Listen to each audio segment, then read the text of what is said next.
All right, we are live. Good morning. Morning. Welcome, Stevie. Oh my gosh, thank you so much for having me. Oh, it's great. First of all, you guys know we've been already talking all morning. All morning. Yeah. We solved all the world's It's fun. problems. It's fantastic.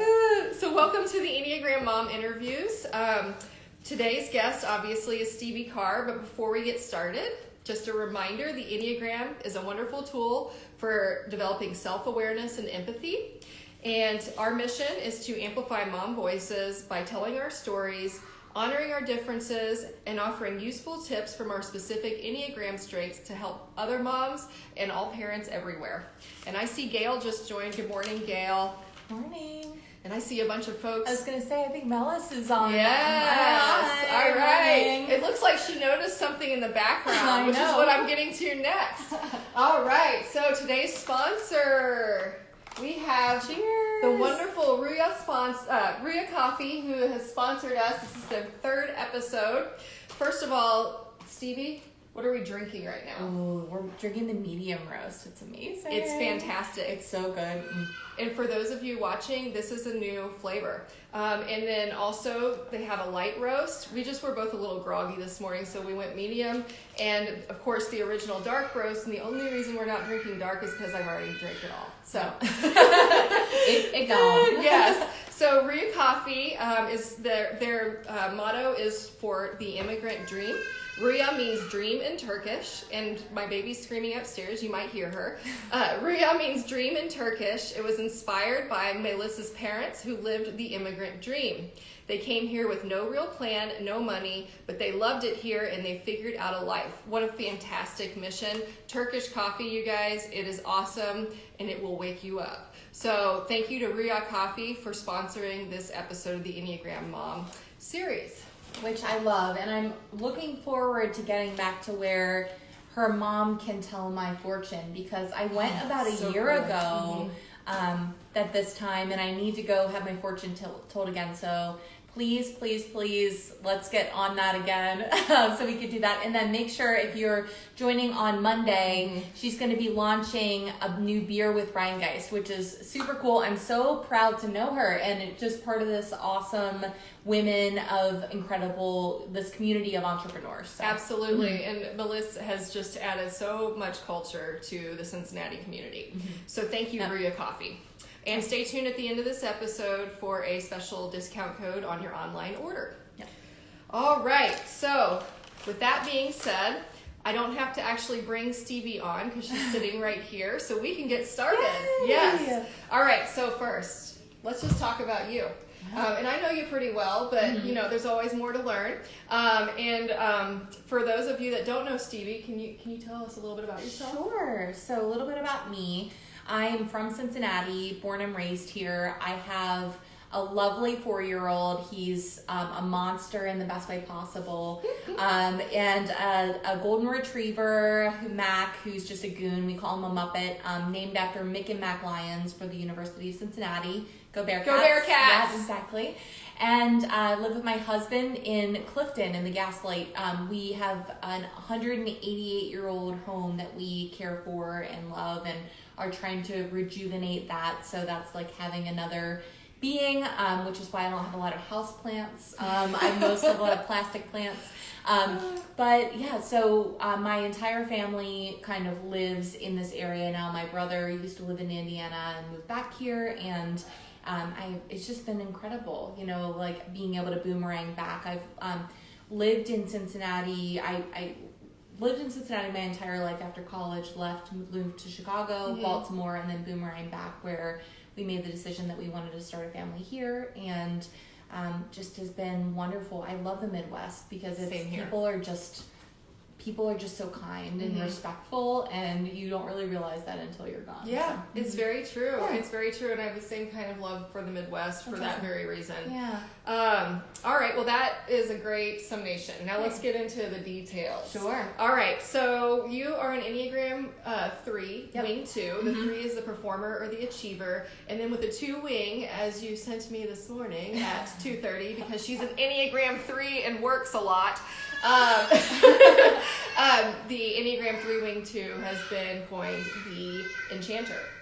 Okay. So that is an interesting name to me, especially during Halloween times. I just feel like it's kind of this mystical, magical thing. I love that. So before we dive into what your type's motivation and so forth, tell us a little bit about what you do, your career. Sure. What you're doing on your day-to-day. Let's learn some more about that. Sure. So I founded Wise Wellness Guild. It's a community dedicated to the advancement of women through whole self wellness. And so that means more than just a smoothie or going for a run. It's about bringing your career wellness in with your financial wellness and really having a whole look at the 8 pillars. And so as I was thinking about, how this even came to be this morning on my drive over here, I have worked my entire career against a lot of odds. Okay, so a lot of I worked at Procter & Gamble for 10 years and then left and took a big job over at UC Health where I was leading all of their brand marketing and creative services. And when I was doing that, I really found myself in a place where I wasn't following my passion, my purpose, and I was really leaning into what I should be doing, where optically it looked amazing right on paper. I worked for P&G. I had this great senior director role, and I'm so young, and look at me, and I'm just like running towards the finish line. Yep. And I got to a place where I started to feel so empty and felt so like I was underachieving, even though on paper I was feeling so accomplished. And when it came time for us to think about starting a family, I'd been through a few traumatic events in my life, and that really kind of brought me to a place where I said, enough is enough. I have to stop doing things because it looks great on paper. I have to start doing things and really live into my purpose and my vision. And at that time, we were saying, okay, well, how do I become a CEO in my life? And how do I become a CEO at work? And how do I make all this work? And really lean into the adoption of our first son, our only son, actually. And that was really incredible because it allowed for me to say, maybe this corporate path for me isn't the right path at all. Maybe I can create a new path and look at what that could be as an entrepreneur, and I can do it in service of my purpose, which is being a platform and advancing women. And I love connecting people. I love bringing people together, but I also know that I'm a person that can make things happen. Sometimes people just need to be catalyzed. Yes. And so that's been really incredible, just from a total kind of career path and journey of seeing how you can really, and I know that about myself as a 3, I know that I can sometimes become like a dog with a bone and just be relentless. But my approach to it, I feel like with Wise has really shifted because I found a different way to achieve on an individual level with people, and I love being able to make other people's dreams happen. It's like the most incredible feeling in the world. Yeah. And you're very good at it, and you're very good at your job. And something that stuck out to me as a Hallmark 3 experience for those 3s that are watching is when you kind of work in your career and you continue to achieve these accolades and do these great things, and you're being the person that you think you ought to be, and then all of a sudden you hit that wall and you find yourself in that space of emptiness where you have almost just forgotten who you even are, who you even started out being. And so I love that you identified that in that place where that happened, and then you pivoted and made the choice to go forward with sorry, that baby is hollering. I don't know if you guys can hear this. This is what real life is, though. I want to acknowledge this because it's happening, and that'll help me continue to think. So anyway, but all that being said, I think that's really an important call out because one of the greatest strengths of the 3s obviously is to perform. But sometimes 3s can get into a space where they're performing at the behest of their own identity, and that can come off as a more surface approach rather than looking into the depth of their hearts. And where they become most productive is when they're performing for the greater good of everyone, which is what you've shifted to. Yes, absolutely. I definitely felt as if I didn't even recognize myself at one point, that I had been acting so much outside of my body and kind of being a certain character in morphing myself. it felt so disingenuous. I mean, people would meet me and I was the surface level Stevi, right? And I wasn't bringing my whole self because that's who they needed me to be. It was, I joke around with other threes that I know that like show pony, right? Yes. I'm the show pony today, and like they traipse me in and I can charm and I can, make people feel good. But then I would leave and say, I didn't even, like, I got nothing out of that. Right. I was drained and there was nothing filling me back up. And Yes. so it was definitely a journey for me to acknowledge that where I was looking to be fulfilled was never going to it wasn't going to happen. And that had to be okay with me first. And then I had to explain that to my family and my mentors. And it's just, I told you the other day, it just happened, right? Yeah. With the job opportunity that came my way. And I think that it's just when people get to know you and they recognize that they don't even know the whole you, it can become really challenging. But the people that finally do get to know you and break the surface, the people that just kind of keep coming at it and pounding, those are the people that are friends for life. That's right. That's the ones where I'm so loyal to the small tight circle that I kind of let close. And it's really been for the first time in my life, I would say, like, I've really started to let people in this space with this transformation.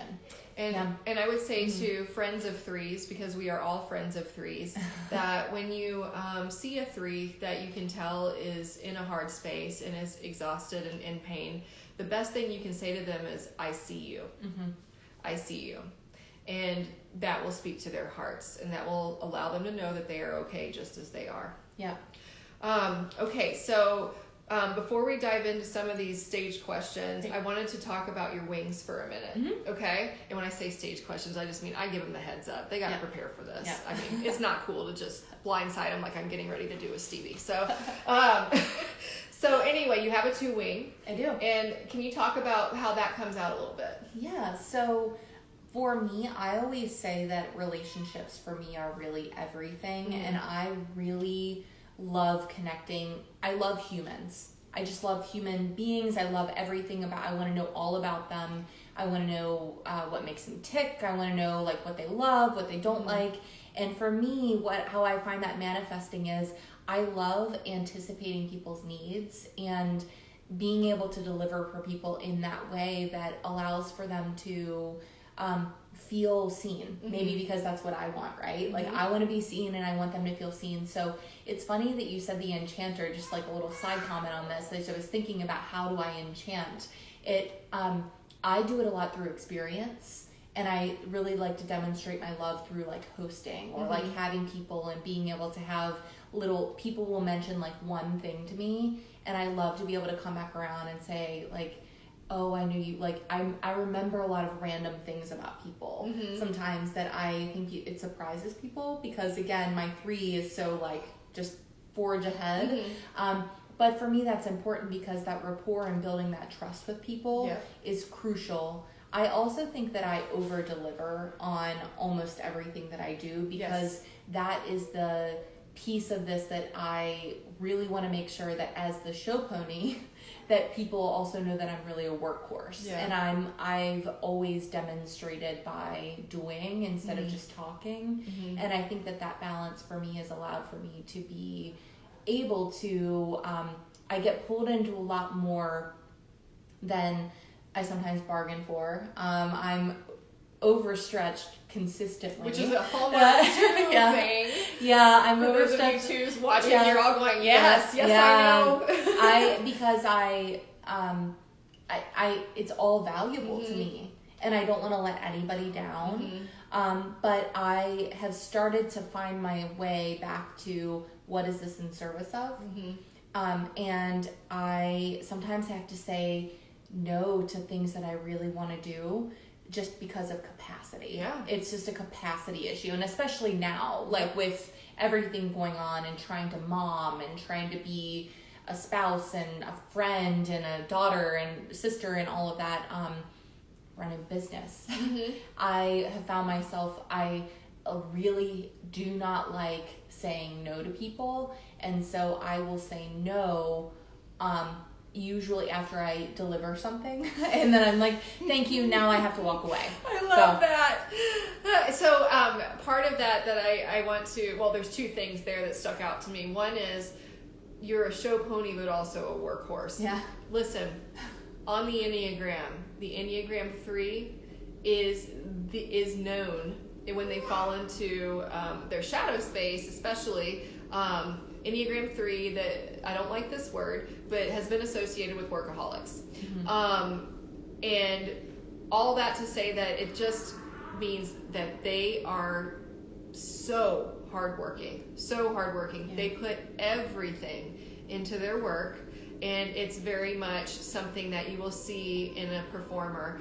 So while they're on the surface looking like everything is so easy, they are busting their humps like you would not believe.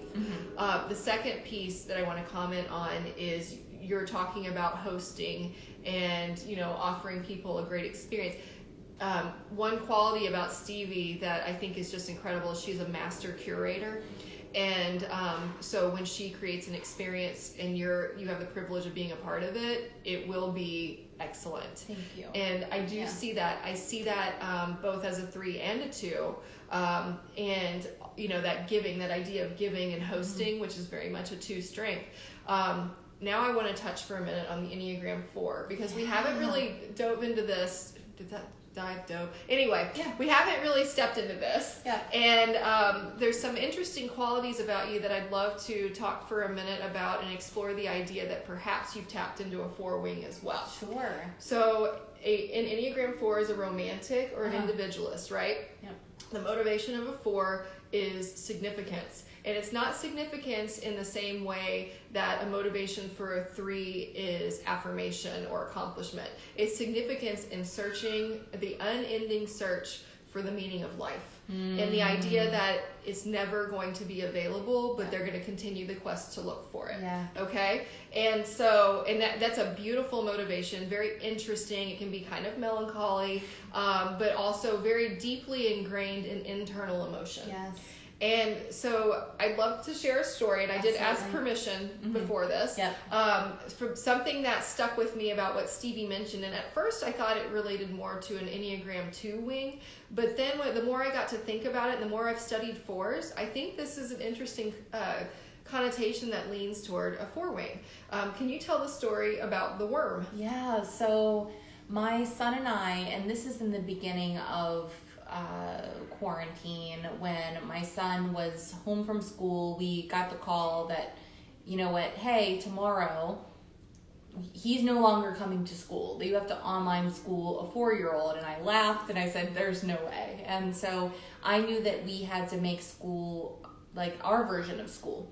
So we would spend a lot of mornings going in our backyard, and I had never been in our backyard. We have a ravine with a creek all along, and it's really lovely and beautiful, and it's starting to get warm, spring's turning, and my son and I, we were walking along the creek bed, and he got really into worms at this point. At Target, they had like one of those little bug tents, and he would go and bring it, and he would put worms in, and I'm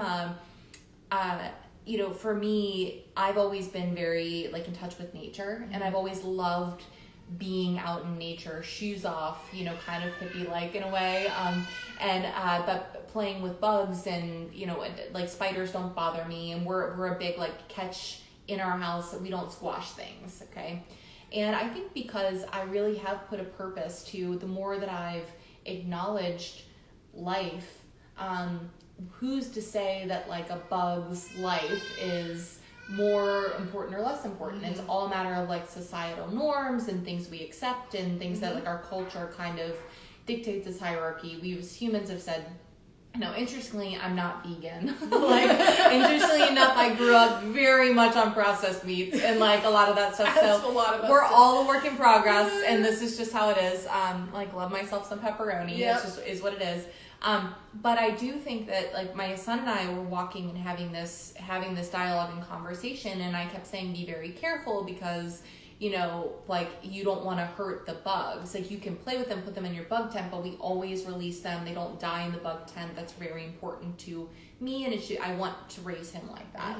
And so he grabbed, there was this really big fat worm that he grabbed, and he kept pulling on it. I said, Lincoln, like, be careful, do not snap that worm in half, like, don't do it. And he kept pulling and pulling, and finally he did, and he snapped it in half, and I didn't say anything. And we just walked along the path for maybe another, I don't know, minute or two, and he said, Mom, it's like, I'm really sorry I snapped that worm in half. I really know that, like, that upset you. I'm sorry. And as a 4-year-old to be able to articulate that to me, I didn't really understand it at the time, because he's so empathic. He really feeds off of energy and feelings. And so, but for him to acknowledge that in me, I think you're right. There is this piece of, like, for me, this, I don't want to step into the word romance, but I do think that everything is very connected. And I can get very cerebral about like life and the way that the world kind of manifests itself in different beings. And like, I'm not a very religious person, but like, you know, from a reincarnation standpoint and stuff, I really do value life. I think it's very important in all aspects. Yes. So, yeah. Yeah, so I think that very much taps into that spirit of a 4-wing. Yeah. And I also think that as a master curator, the thought you put into the beauty of things. 4s often recognize the beauty of the smaller things that a lot of us in different personality motivations, 8, don't pay attention to until it's brought to our attention through things that are curated. And oftentimes 4s are extremely brilliant at that. That's why you see a lot of 4s as artists and designers. And design happens to be your educational background. Is, absolutely. So, you know, as you go forward on your journey with your Enneagram, I'd say, you know, flip through your book and take a closer look at 4s and see if that speaks to you a little bit. Absolutely. It may or may not, but I wanted to touch on that because I think it's important as you go on your journey to know that you can activate both wings. And you likely will. And so being cognizant of that can only help you strengthen your life experience. Love that. So, all right. Well, with that being said, how do you think with, you know, whys and your day-to-day activities, and we can even include mothering in that as well and combine those questions, that your Enneagram motivation that you lead with, the motivation to achieve, how do you think that is intertwined with your day-to-day? Yeah, absolutely. I really do feel like as a 3, I find myself when I don't know that I've necessarily perceived things as being obstacles. Necessarily, they're a part of the path forward. They're just another thing that to navigate, another piece of the puzzle, and it all has kind of meaning as a part of how to absorb that instead. And so as I think about achieving, going back to when I was thinking about my career path at P&G, I realized I never was really thinking big enough. I was always thinking, okay, well, I'm going to move this, and they're very tangible next steps. But I achieved them so quickly that I think it really opened my eyes to how big can I go. And this just happened with Wise the other day, is I realized that I've probably been playing a little too small even with Wise, which is fascinating because I think that maybe sometimes my fear of failure holds me back from really leaning into possibility. But just, you know, in the past couple of weeks, I've really started to lean into the fact that we are a global company. I mean, we're global. Like, we have global members. Like, we're engaging with people in 5 countries. We're, you know, across 14 states now, which is exciting. And it's something that I think about that and the grandeur of that. It gets a little, it's like, that's a lot of high expectations. Awesome. Yes. It's like, as an 8, I'm like, yes, you are. You are big. but for me, it's a little like, well, now that people know about it, can I live up to it? You know, and do I keep going and do I keep reaching and achieving more and more? And I do think that one thing that's really driven me to make this decision is I have taught myself a little bit about redefining failure. And I know that sounds so cliche. Everybody's talking about failing forward and all of that. But for me, it's redefining again obstacles. It's redefining, because I know that those things will hold me back if I overthink them too much. And if I think about, if I can find a way to kind of even out a little bit as we continue to grow and rise, and I bring enough people in my corner that and I bring people along the journey with me. If it were just me, I would fall flat on my face. But I'm surrounded by so many people that want me to succeed right now that it's incredible. I really do feel like it's like this wind, like that's just kind of carrying me. And with Wise and with motherhood, like any that role. was a fourth thing to say too, by the way. The wind carrying. I love that. Okay. Thank you. Yes. I'm totally gonna be in my head about this. Like I love it. I love it so much because I love self-awareness. Like because I think that I lived so long with maybe nobody ever asking me the questions that you asked me, that so very much on that journey. But I do think that with Wise, I know I am insatiable. That is one characteristic that I will say that is a blessing and a curse, because it will never be enough for me. Which will, until I help every single woman on this planet, right? And then it's like that means that then every single woman can go and help all the communities. And that for me that's what drives me, that's my purpose. But that also sometimes means that I own a company that's dedicated to like avoiding burnout, and I'm very susceptible to burnout. So I have to be really, really careful about understanding that when I get really big wins, I have to take a step back and sit in them and acknowledge that they exist. And I have to create space for that, because as a 3, I'm notorious for not like celebrating. For not pausing, for not acknowledging, not celebrating and sitting in it.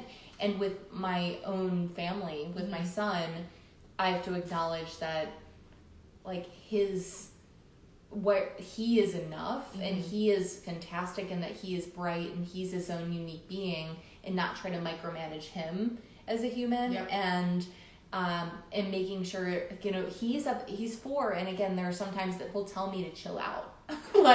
And that's a total 3 thing, right? He's like, Mom, and so he does get messy and he'll create crazy things, and I have to remind myself that this is a good thing, that this is in service of him growing. And so there's a lot of, I would say being a 3, there's a lot of mechanisms you have to put in place to adapt to live and exist in a normal world.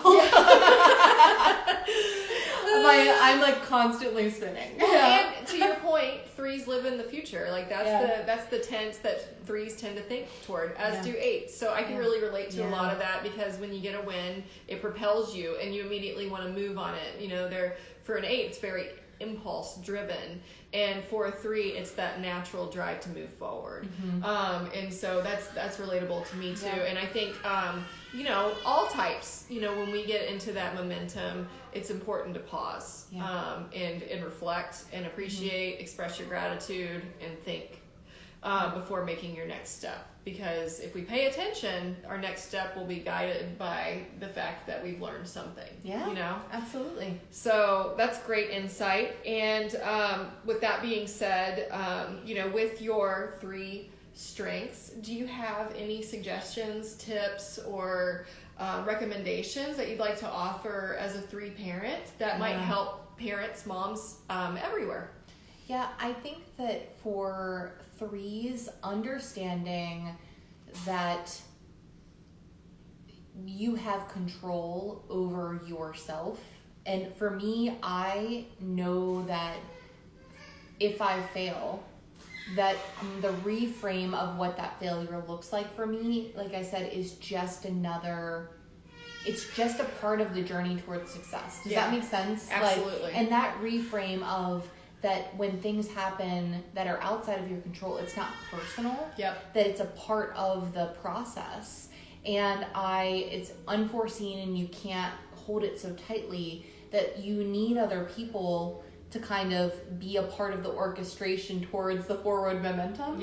And I have found that that's been a real strength during this time for me, that acknowledging that, seeing other people, being able to reach out to other people, be a part of this, being a part of Wise can be really, and helping other people can be really rewarding for a lot of people during this time too. Yes, absolutely. And for 3s, we don't go at it alone, right? Well, we have to have our empire, right, around us, and the word, that's me knocking on myself, because that's the way that 3s I think sometimes think is okay, yeah, like we're all a part of the team, but like I'm definitely in charge. Like just so people know, like I'm at the helm, right? And that's why 8s and 3s get along really well, because we trust them to handle it. We don't need to step in. Exactly. So like, you got yeah, this. I know.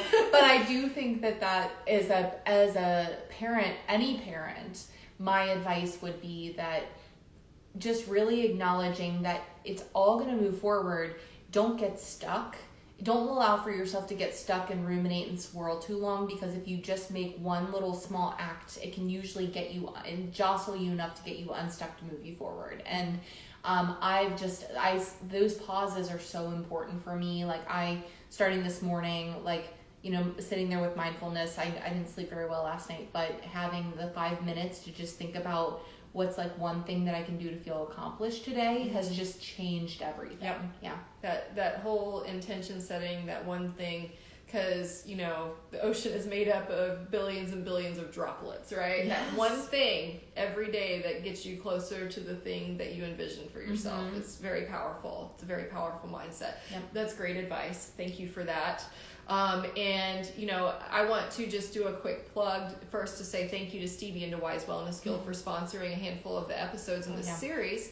And also to say that if you identify as a woman and are watching this, I highly encourage you to go on to wisewellnessguild.com and check out what her offerings are, because she's got memberships that are accessible to everybody. Mm-hmm. And it's really a fantastic organization that will give you access to women's health and well-being to avoid burnout. And like she said, it goes beyond, you know, just the surface things like a protein shake or, you know, I don't know, a singular meditation. This is access to people that really care and want to help women succeed in life. And we all need that, especially right now. So please do check out this body of work that she's created to serve. Thank you so much. It's incredible. And thank you for joining me this morning. Any last words before? I think that for me, I really want to encourage everybody who's watching to just really take time this weekend to invest in yourself in some way. And however you can do that and prioritize yourself, giving yourself that gift is the most important thing that you can do to be able to continue to fill yourself back up and invest in others in your community. And we're in a really challenging time right now with everything. You know, we've got election going on, Black Lives Matter, we have and then not to mention the global pandemic, right? So those two things alone, combined with what's happening with mass exodus of women in the workforce, we see you, right? That's my 3 love language coming out. We see you. And I really do hope that you understand that wellness is not just for wealthy white women. It is for everybody. And we will have another announcement coming up on November 1st, but we, just to give you a little bit of a preview, always seeking for ways to make wellness accessible for everyone and connecting you with the top experts in the country. Yes. So, thank you so much. Thank you, Stevi. And thank you again to Ruya Coffee for sponsoring this episode. Cheers. If you would like to try Ruya and you want a little discount, head to their website and order your coffee on their website and put in the code Ellison, ELLISON, and I believe it's a 20% discount. So thank you for that opportunity for our viewers, Ruya. Thank you for sponsoring this episode. Again, that's Ruya for the Immigrant Dream. And then join me on Monday morning. I've got Shannon Jenkins joining me.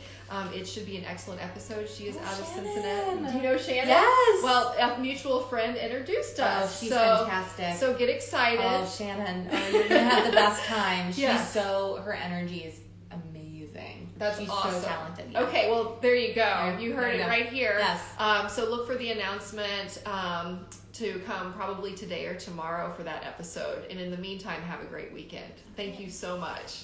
Take care.